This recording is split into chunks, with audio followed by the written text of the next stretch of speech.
os especialistas, o pessoal do comércio diz que em algumas áreas o nosso país só começa depois do carnaval. Acho que vocês já ouviram falar isso muitas vezes. E o mês de fevereiro, então, é um mês em que o nosso país praticamente para celebrar o carnaval. E uma das maiores tradições que as pessoas acham que vem do carnaval é o tal do baile de máscaras. Mas você sabia que essa máscara ou esses bailes não tem nada a ver com o carnaval? Não tem nada a ver com o carnaval. E aí eu queria mostrar para vocês aqui as raízes dessa tradição. Se você quiser acompanhar comigo, a base então dessas máscaras está nas dionisíacas gregas e nas saturnais romanas. Calma que eu vou explicar. Nada mais é do que dois deuses estranhos, dois deuses, um grego e um romano, Dionísio, um deus grego, e Saturno, que é o nome do planeta, que é um deus romano. Então essas festas, elas eram organizadas ao redor dessas divindades, e nesses festivais o uso de máscara e disfarces servia para celebrar a fertilidade e principalmente para inverter papéis sociais. Olha que interessante isso. Escravos podiam fingir ser senhores e os nobres podiam se misturar com o povo, porque as hierarquias estavam temporariamente suspensas, porque nos bailes à noite, todo mundo de máscara, ninguém sabia quem era quem. Olha que interessante isso. Mas eu sigo aqui com vocês para o século XIII, agora sim, em Veneza, o famoso baile de Veneza. Aqui, os historiadores dizem que é o registro mais antigo de um carnaval, em 1268. Acompanhe comigo o que está escrito lá. Em uma cidade comercial como Veneza, uma cidade comercial e aristocrática tão pequena, a máscara era uma ferramenta de liberdade. Com o rosto coberto, os cidadãos podiam se envolver em atividades políticas, românticas, olha que interessante, ou de lazer sem o julgamento da classe social. Ou seja, por trás das máscaras, eu posso fazer o que eu quiser, porque ninguém sabe quem eu sou de verdade. Então a pessoa podia ter um romance fora do casamento, a pessoa podia ter uma opinião contrária. Posso fazer uma piada? A pessoa trabalhava numa empresa majoritariamente bolsonarista e ela podia ir para o baile de máscara e fazer um L no meio da festa, porque ninguém sabia que era ela mesma. É mais ou menos isso que nós estamos falando. Mas o que mais me chamou a atenção foi pensar que no século passado, um psiquiatra chamado Carl Jung, se alguém aqui é psicólogo ou psicanalista, com certeza o conhece ou já ouviu falar, ele utilizou um termo latino chamado persona. E essa palavra latina chamada persona significa máscara. E a ideia da persona é a ideia de descrever a face que nós apresentamos ao mundo. É algo que eu visto para apresentar às pessoas, porque eu não quero que as pessoas saibam quem eu sou de verdade. Então eu me visto de algo para tentar mostrar para as pessoas aquilo que eu não sou. Nesses textos, então, esse psiquiatra Jung, ele define persona como a máscara social que as pessoas apresentam ao mundo. Então, é um conjunto de papéis, de comportamentos, de expectativas sociais que não representa necessariamente o meu eu verdadeiro. E eu trago aqui então, para encerrar essa introdução, uma citação do Jung em um dos seus ensaios analíticos da psicologia de 1928. Ele diz o seguinte: a persona é uma espécie de máscara, projetada por um lado para causar uma impressão definida nos outros, e por outro lado, ocultar a verdadeira natureza do indivíduo. Deu para entender? A pergunta que fica para mim e para você nessa introdução é: quem nós somos de verdade?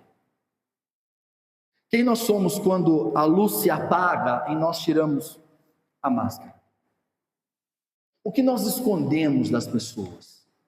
Quem nós somos de verdade? Mas o grande problema dessa introdução, e agora eu já vou entrar no primeiro sermão de hoje, é a palavra hipocrisia. Por que a palavra hipocrisia? Porque a palavra hipocrisia do grego, ela é uma palavra que ela se chama, olha que interessante, a palavra hipocrisia deriva do grego hipócrisis, está escrito ali até em grego. Na Grécia Antiga, ou na Grécia Clássica, essa palavra hipocrisia, ela era simplesmente um nome dado ao ator. Então, um ator grego que fazia as peças na praça, ele era chamado de hipócrisis. O que era um hipócrisis grego? Um ator, alguém que fazia uma encenação, que usava máscara, uma fantasia, alguma coisa, para insinuar alguma coisa. Mas o grande problema é que agora, entrando na Bíblia, no Novo Testamento, ela foi usada por diversos autores diferentes, mas na boca de Jesus, ela foi relatada nos 4 evangelhos por pelo menos 17 vezes. Só que quando Jesus falava da palavra hipocrisia, Jesus não estava mais falando de ator, Jesus estava falando de fingimento, de religiosidade vazia. Então hoje eu quero falar para vocês algo muito importante. Olha que interessante. Originalmente o hipócrita não era um mentiroso, mas alguém que assumia o papel para contar uma verdade maior através da arte. Então hoje eu falo para vocês sobre a máscara da religiosidade. E quando eu uso o termo religiosidade aqui, eu quero só deixar claro que eu não estou usando o termo religião ou religiosidade como um termo piedoso. Nossa, essa pessoa é uma pessoa piedosa, religiosa. Não é nesse tom que eu estou usando a palavra. Eu estou usando o termo religioso para uma pessoa que não pratica a fé verdadeira, mas que se esconde atrás da religião. Tudo bem?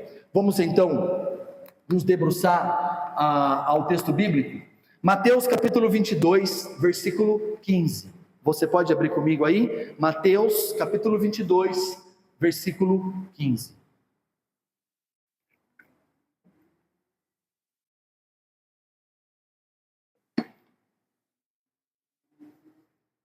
Vamos ler? Então, os fariseus se retiraram e consultaram entre si como surpreenderiam Jesus em alguma palavra. E enviaram-lhe discípulos, juntamente com os herodianos, para lhe dizer: Mestre, sabemos que o Senhor é verdadeiro e que ensina o caminho de Deus de acordo com a verdade, sem se importar com a opinião dos outros, porque não olha para a aparência das pessoas. Assim sendo, diga-nos o que o Senhor acha. É lícito pagar imposto a César ou não? Mas Jesus, percebendo a maldade deles, respondeu: hipócritas. Olha a nossa palavra aqui. Hipócritas, por que vocês estão me pondo à prova? Mostrem-me a moeda do imposto. Trouxeram-lhe 1 denário. E então Jesus lhes perguntou: de quem é essa figura ou essa imagem que está na inscrição, no caso na moeda? Eles responderam: de César. Então Jesus lhes disse: deem, pois, a César o que é de César, e a Deus o que é de Deus. Ouvindo isto, se admiraram e, deixando, foram embora. Senhor, em nome de Jesus, Pai, eu quero pedir ao Senhor a tua bênção, que o Senhor derrame sobre nós o teu Espírito, e que apesar de mim, ó Deus, o Senhor possa falar ao coração dos meus irmãos, Pai. Que todas as nossas máscaras de religiosidade, elas sejam desmascaradas hoje, e elas caiam, Pai, para que nós possamos, com o rosto desvendado, contemplarmos a glória do Senhor, Pai. Em nome de Jesus. Amém. Amém? Irmãos, esse episódio que nós acabamos de ler, esse texto, ele faz parte de um ciclo de conflitos que Jesus estava tendo quando ele chega em Jerusalém para entregar a sua vida. Então, para quem gosta do calendário litúrgico, para quem gosta de chamar assim, esses discursos, essas discussões que ele teve, esses embates que ele teve, conflitos, está por ali entre a Semana Santa, onde Mateus está estruturando uma série de disputas que Jesus teve com autoridades religiosas. Jesus, como um novo Moisés, que é assim que Mateus o apresenta, ele é mestre de um reino, e ele está confrontando então esses fariseus, confrontando a religiosidade desses homens que conhecem a lei, mas que não conhecem o Senhor da lei. Mateus, ele é o evangelho do reino dos céus, e ele tem essa ênfase no reino, na justiça. Então Mateus, ele está mostrando para nós esses embates que Jesus estava tendo com os líderes religiosos. Então hoje eu quero falar com vocês sobre o Evangelho desmascara a religiosidade. E a pergunta que eu quero responder em 3 pontos apenas é: como o Evangelho desmascara a minha e a tua religiosidade? Então, em primeiro lugar, o Evangelho expõe a minha, a tua, a nossa falta de compromisso. Olha que interessante o que o texto bíblico diz, que os fariseus, eles enviaram, nós acabamos de ler o texto, os fariseus enviaram, então, discípulos fariseus, junto com os herodianos. A primeira pergunta que eu e você precisamos fazer para o texto aqui, meu irmão, é quem são os fariseus? Você já sabe. Eu tenho dito isso aqui com frequência, principalmente às quartas-feiras, que nós estamos estudando o período pós-exílico, e é ali que está nascendo, é nesse movimento pós-exílico que nasce o partido dos fariseus. Mas quem são os herodianos? Quem são esses? Então nós temos 2 grupos aqui. O primeiro grupo são os fariseus. Eles querem pegar Jesus em algum erro político. Eles são astutos, eles são influentes, eles odeiam Jesus, porque Jesus representa a queda do poder dos fariseus. Mas quem são os herodianos? Os herodianos é um outro partido, que eles são mais políticos do que religioso. O nome já diz, herodianos, ou seja, aqueles que defendem a liderança e o, entre aspas, reinado de Herodes em Jerusalém. Vale lembrar aqui que Herodes não é judeu. Herodes havia sido casado com uma mulher da descendência dos Macabeus, portanto ele está liderando a Judéia por causa disso, mas ele é estrangeiro. Dito isso, os fariseus os odiavam, porque os fariseus são judeus da gema, e os herodianos defendem um estrangeiro na liderança judaica. Não é interessante? Você tem 2 partidos inimigos se juntando para colocar o nosso Senhor em prova. Entenderam isso agora? E aí, o que o texto que está projetado diz? Eles vêm diante do Senhor Jesus e bajula. Não, o Senhor é mestre verdadeiro, o Senhor ensina o caminho de Deus, o Senhor não olha a aparência. Mas a pergunta-chave está no versículo 17. Nos diga, o que o Senhor acha? Eu acho que está no próximo. Isso. O que o Senhor acha? É lícito pagar imposto a César ou não? Eu quero tentar fazer você entender que essa pergunta não é sobre imposto. A nossa conversa hoje aqui não é sobre dinheiro. O que está em jogo nessa pergunta aqui não é se eu devo pagar o imposto a César, a Roma ou não, apesar da pergunta ser essa. Mas como diria os mais antigos, seu PP, a conversa é mais embaixo. Não é assim que dizia? O buraco é mais embaixo. Por quê? Porque a pergunta não é econômica, nem tampouco política. A ideia do imposto, do tributo, é apenas um gatilho. Mas o que está em jogo então? Quem tem a autoridade última sobre a sua vida? Se lembra daquela piada que os homens geralmente contam no churrasco? Não sei se o senhor já contou essa piada, irmão Zé Carlos. Lá em casa quem manda sou eu. A última palavra é minha. Quando a minha mulher manda eu lavar a louça, eu falo para ele o quê? Estou indo, amor. Essa é a pergunta que está sendo feita aqui. Desculpa, é só uma piada, tá? Mas em última instância, quem governa a minha vida e a tua vida? Em última instância, quem governa no meu coração? Os fariseus não querem saber o que é correto, porque eles têm a opinião deles. Os fariseus não estão preocupados com o dinheiro de Roma. Os fariseus, eles engordam com o dinheiro do povo. Os fariseus engordam com o dinheiro de um povo simples, que busca Yahvé. O que eles querem mesmo é controlar Jesus sem se comprometer. O pecado aqui não tem a ver com dinheiro. O pecado aqui é a ideia da religião, de que eu vivo a minha vida durante a semana do jeito que eu quero, do jeito que eu acho que eu tenho que viver, e no domingo eu ponho a minha roupa de ir na igreja e eu venho para a igreja. Isso se chama máscara da religiosidade. Eu ponho a roupa de crente no domingo, mas de segunda a sábado eu sou o cão encarnado. Desculpa a brincadeira, mas é o que nós fazemos muitas vezes. E aí eu faço uma pergunta para o meu coração, para o teu coração.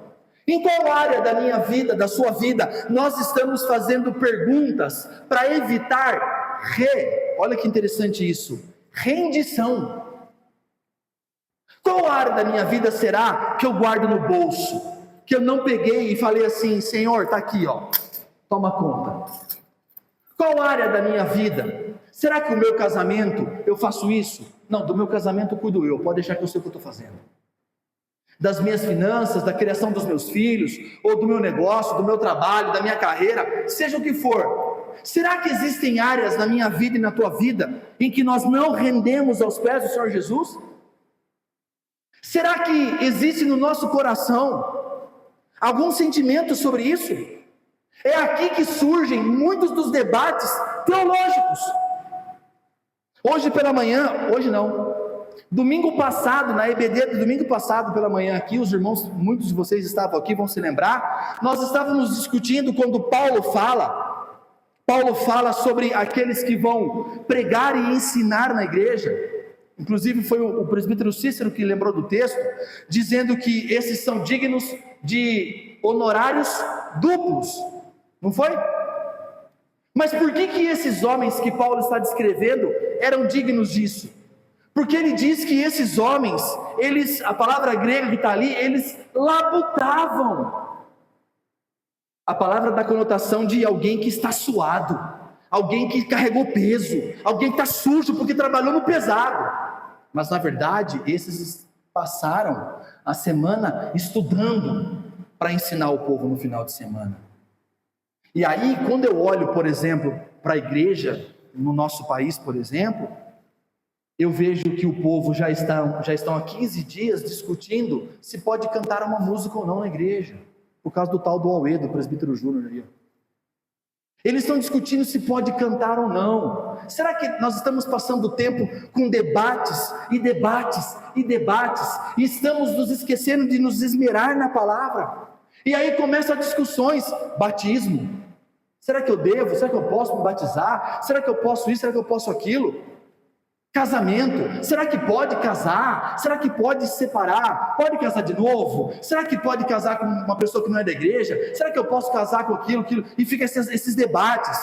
Ou então começa, não, dízimo é coisa do Antigo Testamento, o Novo Testamento não tem dízimo e tudo mais. Você está vendo? São esses tipos de debates e de perguntas e de coisas que estão no nosso coração e que muitas vezes nos impede de render as nossas vidas aos pés do Senhor Jesus. Nós temos inúmeros discursos prontos nos nossos lábios e pouco coração derramado diante do Evangelho. Dá para entender, meus irmãos? Eu não estou dizendo que os debates não são importantes. Eu não estou dizendo que existe sim pensar nos debates. Eu só estou dizendo que o nosso coração precisa estar rendido diante do Senhor. Na maioria das vezes, sem perceber, eu e você usamos inúmeras perguntas para não nos entregarmos completamente ao Senhor. Quantas vezes será que eu e você chegamos diante de Jesus e ao invés de me submeter à palavra, me submeter ao que o Evangelho diz, me submeter à doutrina bíblica, eu estou perguntando se é lícito ou não dar uma moeda para César? A pergunta não é essa. Mas em segundo lugar, como que o Senhor desmascara a religiosidade? Ele expõe as intenções do nosso coração. O Senhor expõe as intenções do meu coração. Olha o que o verso 18, ele diz: Jesus, percebendo a maldade deles. Como você acha que Jesus percebeu a maldade deles? O Salmo 139, Davi refletindo sobre o seu nascimento, e sobre a soberania de Deus, e sobre a onipotência, mas principalmente a onipresença. Quando Davi vai dizer: se eu fizer a minha casa no mais alto, se eu armar a minha cama no mais profundo abismo, até lá a tua presença estará comigo. Davi diz assim: antes que a palavra me chegue à boca, o Senhor já conhece. É por isso que Jesus sabe o que eles estão fazendo. É por isso que Jesus sabe a intenção do meu e do teu coração. Irmão, você pode enganar quem você quiser. As pessoas podem enganar o marido, podem enganar a esposa, pode enganar o pastor, o filho, o presbítero, quem ele quiser, mas tem um que não dá para enganar. O dono da igreja não é enganado, porque o dono dessa igreja é aquele que se entregou por ela, que derramou sangue por ela, e ele é onisciente, onipresente e onipotente. Ele está em todo lugar, ele sabe todas as coisas, e ele tem todo o poder. E ele sabia a intenção do coração deles. Olha o verso que está projetado aí, ó. Vendo, percebendo a maldade deles, respondeu o quê? Atores, mascarados, hipócritas, por que vocês estão me colocando à prova? Olha que interessante, o verdadeiro problema aqui não é César, percebe? Por isso eu comecei dizendo que a conversa hoje não é sobre dinheiro. O verdadeiro problema aqui nunca foi César, nunca foi o imposto e nunca foi dinheiro. O verdadeiro problema qual é? O coração deles. Eu fiquei pensando sobre isso, meus irmãos, matutando sobre isso, e eu cheguei a uma conclusão. Se Jesus dissesse assim: puxa vida, é verdade, né? César é um governante ímpio, eles subjugaram Jerusalém, não paguem mais o imposto. O que ia acontecer com Jesus? Ele seria perseguido por Roma. Se ele fala não paguem, os fariseus iriam o quê? Não vamos pagar, estamos puros, estamos protegidos. Mas se ele diz assim: não, vocês têm que pagar sim, eles iriam acusar Jesus de estar do lado de Roma e contra Yahvé. É por isso que Jesus fala: vocês estão me colocando à prova. Você está vendo que o que esse tipo de máscara faz é tentar nos proteger da necessidade de mudar. Faz sentido isso que eu falei para você agora? Quando você vai diante do espelho e você se olha no espelho, eu me lembro que quando nós estávamos fazendo, nós íamos fazer, eu não lembro se era ensaio, o que era do nosso casamento, mas eu não vou me esquecer nunca daquela menina que a Elis contratou um pessoal para fazer as fotos e o vídeo do nosso casamento. E a menina virou para mim, perto dela, e falou assim: eu acho que nós vamos ter que passar um pozinho aqui no seu cabelo, porque vai aparecer o buraco da sua cabeça. Lembra disso? Isso não se fala, irmão. Eu era novinho, já estava caindo o cabelo, tinha um topetão, mas tinha um buraco aqui, mas o topete escondia o buraco. O que ela tinha a ver com isso? Mas pensa comigo, quando você vai lá diante do espelho e você se vê, você percebe as marcas, não percebe? Sim ou não? Você percebe o cabelo ficando branco, os pés de galinha, o meu já é um galinheiro. Você vai percebendo as marcas, porque você está com o seu rosto desvendado. Como que você, mulher, pretende se maquiar se você não tirar a máscara? Faz sentido? Não faz.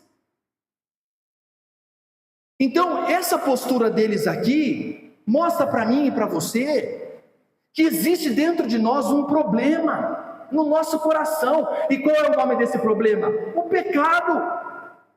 E o nosso maior pecado é achar que nós somos o que nós não somos, e achar que eu não preciso mudar. E aí vem aquela síndrome que o pessoal brinca e chama de síndrome de Gabriela. Já ouviu? Eu nasci assim, eu cresci assim. Gabriela, não! Eu posso ter nascido assim, a minha mãe era assim, a minha avó era assim, minha bisavó era assim, a Eva era assim, mas Jesus me resgatou para me transformar. Eu não posso ser a mesma pessoa, domingo após domingo. O Evangelho precisa bater em mim, precisa me sacrificar, ele precisa me arrebentar por dentro, e eu preciso ser transformado pela palavra. Só que essas máscaras, elas me protegem do Evangelho, estão me entendendo? Essas máscaras me fazem atuar, porque quando o irmão me olha, ele fala: nossa, que menino bonito, olha que família linda que ele tem, você viu o filho dele, ruivinho, que bonitinho. Mentira! É um pecadorzinho. Nós não podemos, irmãos, usar máscaras. A máscara da religião é essa. Nós queremos vender que a nossa família, ela é a família comercial da Doriana. Nós queremos mostrar que nós somos santos, queremos mostrar que nós não temos problema, queremos mostrar que o pecado do outro é pior do que... Não, imagina, eu nunca fiz isso, eu não posso me sujar. Como assim? Nós somos sujos. O Evangelho demonstra que nós somos sujos diante desse Deus santo. Então, em nome de Jesus, arrebenta essas máscaras nessa noite, porque você pode, como eu disse, mentir para quem você quiser, mas diante do Senhor Jesus não dá para mentir. Ele sabe quem você é. Não adianta a minha esposa não contar para você quem eu sou de verdade. Deus sabe. Estão me entendendo? Deus sabe. Não dá para esconder. Eu fiquei pensando numa aplicação para o nosso coração nesse ponto. E eu pensei uma coisa muito importante para nós. Eu me fiz uma pergunta assim: será que eu tenho ido até o Senhor Jesus como os fariseus e herodianos foram? E eu tenho orado? E será que eu tenho pego a palavra nas madrugadas e buscado a Deus? Mas será que eu tenho dito para Deus assim: fala comigo o que o Senhor quer falar? Ou será que eu tenho perguntado e pedido para Jesus responder o que eu quero? Percebe que eles não querem o que Jesus tem para falar. Eles querem a resposta que eles querem. Entende isso? Eles querem a resposta que eles querem. Eles querem que Jesus fale: não pague, porque daí eles estão desobrigados a pagar. Ou pague, e aí eles vão matar Jesus, porque Jesus agora é romano e não judeu. Está vendo? Será que eu não tenho feito isso? Será que você não tem feito isso? Será que nós não temos buscado a Deus esperando que Jesus fale o que eu quero ouvir? Mas não é assim que funciona. A palavra de Deus é viva. Deus fala o que Ele quer falar. Aqui, nessa igreja, nesse púlpito, a palavra tem sido pregada e continuará sendo pregada. E se você às vezes vem para cá e você vai embora com a sensação de que você apanhou, posso dar um conselho para você? Dê glória a Deus, porque é isso que o Evangelho faz com a gente. Ele nos arrebenta por dentro, porque ele demonstra aquilo que eu preciso mudar. Agora, se você quiser ouvir uma palavra de conforto, de uma palavra coach, que essa semana as portas vão se abrir, que Deus vai dar chaves de apartamento, chaves de carro, Deus vai abrir portas impossíveis, que vai aparecer dinheiro na conta, que Jesus vai fazer um monte de coisa, aqui você não vai ouvir. Mas aqui Jesus tem feito coisas assim, tá? Jesus faz coisas assim. Jesus faz milagre, mas porque Ele quer, não porque a gente vende. Amém? Então o Evangelho, ele me deixa, desculpa a comparação, me entenda com reverência, ele me deixa nu, no sentido de que não tem como ficar mascarado e vestidinho com roupa de crente diante do Evangelho, porque o Evangelho revela as podridões mais escuras do meu coração. Sabe o que o Evangelho está nos proporcionando hoje? Está nos oferecendo hoje uma transformação no coração, e não uma máscara que demonstra aquilo que eu não sou de verdade. Então, meus irmãos, Jesus não entra no debate se pode cantar auê ou não. Jesus pede para a gente tirar a máscara. Tira a máscara. O que eu estou dando a Deus? sem me doar a Deus. Esse é o nosso mal, sabia? A gente pensa que a gente quer dar algo sem se doar. Mas em terceiro e último lugar, para nós encerrarmos, como que o Evangelho desmascara então? Ele exige o nosso coração. O Evangelho de Jesus Cristo exige o nosso coração.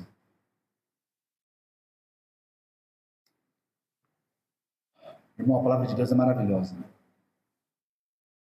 O verso 19 diz assim: Jesus então percebeu, a tramóia deles, a máscara da religiosidade dos fariseus e herodianos, e diz o seguinte: mostrem-me a moeda do imposto.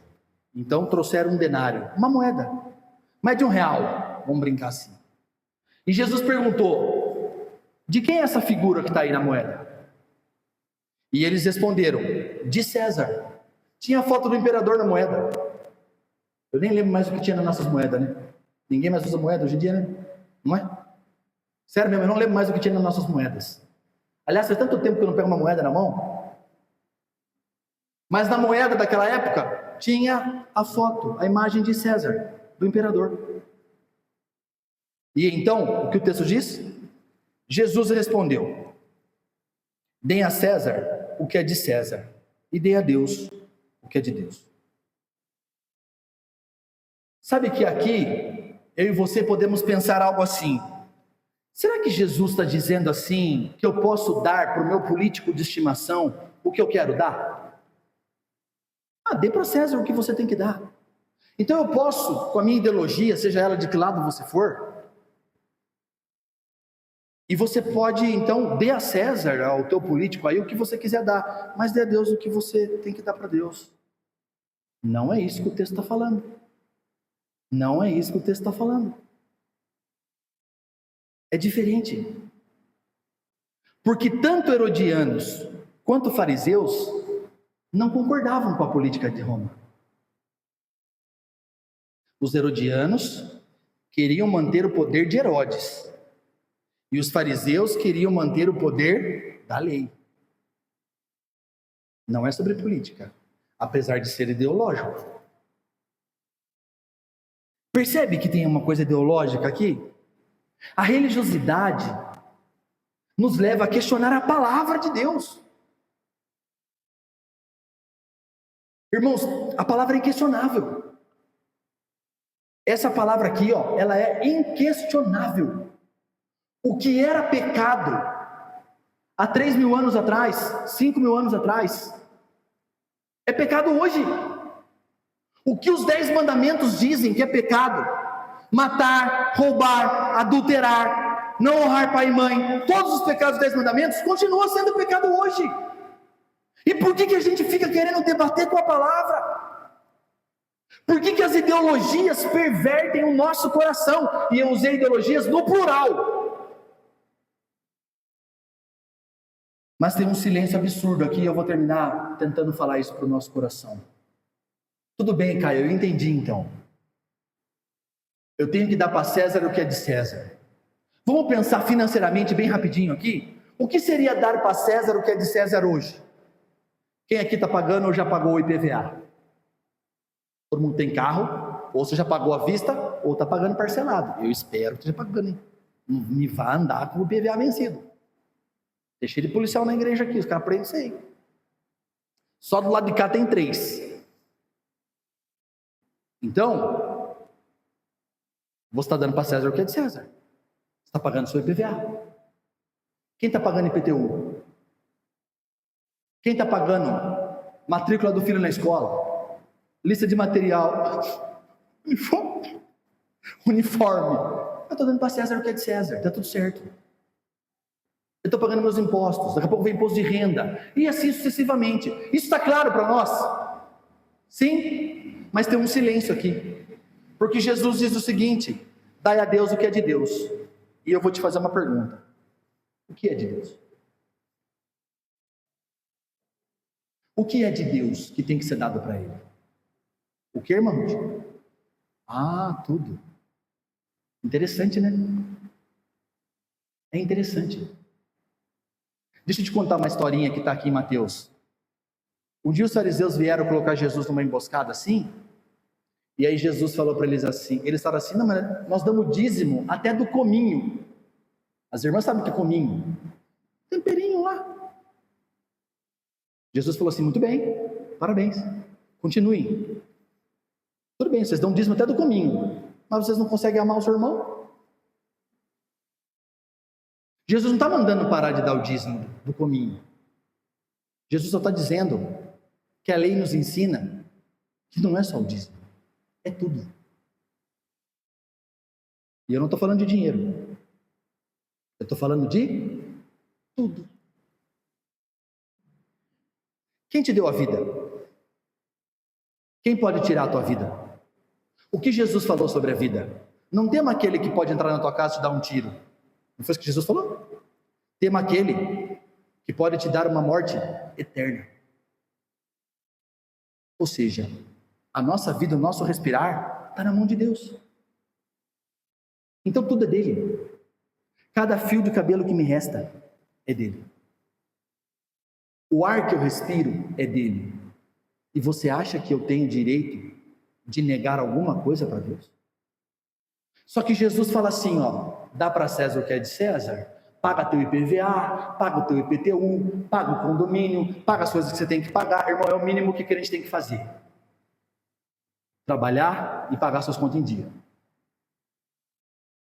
Mas se tudo pertence a Deus, o que eu preciso dar para Ele? Então você está percebendo que não é dinheiro? A pergunta profunda do texto é: a quem a sua vida pertence? A quem ela pertence? Muitos, a vida pertence ao dinheiro. É por isso que o nosso Senhor disse: não dá para você servir a Yahvé e a Mamon ao mesmo tempo, porque você vai desagradar a Yahvé e você vai desagradar a Mamon. Quem é Mamon? O Deus do dinheiro. Não dá para você ter dois deuses. Não dá para fazer Deus o meu Deus e a minha mulher a minha deusa. Não dá para fazer Deus o meu Deus e a minha carreira o meu Deus. Não dá, porque tudo pertence a Ele. Então você precisa entender isso em nome de Jesus. Coloque toda a sua vida, o seu casamento, as suas finanças, os seus filhos, a sua esposa, o seu marido, tudo aos pés do Senhor Jesus. Então eu te pergunto, para terminar aqui, estou terminando já, qual porcentagem da sua vida não pertence a Deus? Qual área da tua vida você não entregou para Deus ainda? Uma outra pergunta: quais são as tuas reservas? O que você não entrega para Deus de jeito nenhum? Qual área da nossa vida a gente não quer deixar Deus cuidar? Quais sentimentos você ainda carrega dentro de você que você não coloca para fora e não entrega para Ele? Quais pessoas você carrega como um peso morto nas suas costas porque você não perdoa? Quantas pessoas que te fizeram mal você não perdoa e você fica carregando lá o corpo dessa pessoa como um defunto nas suas costas? Quantas coisas você não perdoa e você fica carregando esse fardo assim? Quais são as suas reservas? Será que Jesus teve reserva quando foi para a cruz do Calvário? Teve? Não. Aqui está o Evangelho, meu irmão. Se Deus exige tudo de mim, eu não consigo pagar essa dívida. Foi por isso que Jesus Cristo nasceu, viveu e morreu. Porque Jesus entregou tudo por mim. A sua própria vida por mim. E aí você tem dois sentimentos agora. Você como cristão, você como crente, salvo e batizado aqui na igreja. Você tem um sentimento mesquinho e dizer assim: não, Jesus entregou tudo por mim. E eu já chamei de mesquinho, né? Fazer o quê, né? Mas você pode falar assim: não, Jesus fez tudo por mim, não tem nada que eu preciso fazer, então eu vou viver minha vida. Isso vai acontecer com você? Você vai viver sua vida inteira e no final você pode ser salvo, porque é salvo pela graça. Ou você pode ter um outro sentimento. Deixa eu vir para o lado de cá para você entender. Um outro sentimento. O outro sentimento é assim: Jesus já fez tudo por mim, se entregou sem reserva por mim, então agora eu quero entregar a minha vida para Ele. São dois sentimentos. Cada um vai ter o seu, está tudo bem. A grande ironia é que eles estão preocupados com a moeda, mas eles se esquecem que a imagem da moeda é a imagem de César. Mas a imagem no teu coração, qual é? É a imagem do Deus Todo-Poderoso. Porque você é feito imagem e semelhança de Deus. Então, irmãos, não discute por causa de moeda. Nós somos feitos imagem e semelhança do Senhor. Só Deus tem direito sobre a vida, amém? Então, eu quero terminar dizendo para você que nós usamos máscaras, porque nós acreditamos que ao usá-las, nós podemos ser salvos. Nós fingimos ser quem nós não somos, porque no fundo nós achamos que nós precisamos disso para ser salvo. Mas não é isso, não é verdade. O texto nos chama para uma fé sem máscara, onde a nossa vida inteira pertence a Deus. Porque nós somos chamados e resgatados pela entrega total de Jesus. Mas eu quero terminar mostrando isso daqui para você, ó. Eu queria mostrar, mas eu não coloquei. Sua Bíblia está aberta aí no versículo 22. Mateus 22, 22. O texto termina dizendo assim, ó. Ouvindo isso, os herodianos e os fariseus se admiraram e, deixando, foram embora. Olha que legal, né? Eles foram embora com as suas reservas. Eles não se converteram. Eles não pediram perdão para Jesus. Sabe o que eles fizeram? Nossa, que resposta boa, né? Estou admirado com esse cara. E foram embora. Você pode fazer isso hoje também. Você pode falar assim, nossa, o cara botou uma máscara de carnaval lá no negócio. Pecador. Ou você pode falar assim, nossa, a pregação foi boa hoje, né? Só demorou um pouquinho mais que o normal. E ir embora. Admirado. Ou porque você não gostou, ou porque você gostou. Mas tem uma terceira coisa que você pode fazer. Entregar a tua vida inteira para Ele sem reserva. Foi o que eles não fizeram. E é isso que Deus espera de mim e de você. É isso que Ele espera de mim e de você. Não se cale, irmão. Não volte para casa da mesma forma. Eu me rendo aos teus pés, Senhor. Eu me rendo. É isso que nós vamos cantar. Eu me rendo, Senhor. Sabe? Sem reservas. Sem reserva nenhuma. Eu quero me render ao Senhor Jesus. Vamos orar? Senhor, em nome de Jesus, Pai. Nós te agradecemos pela Tua palavra. Ela é santa. E que ela seja, Deus, impactante ao nosso coração. Que o Teu Evangelho, Pai,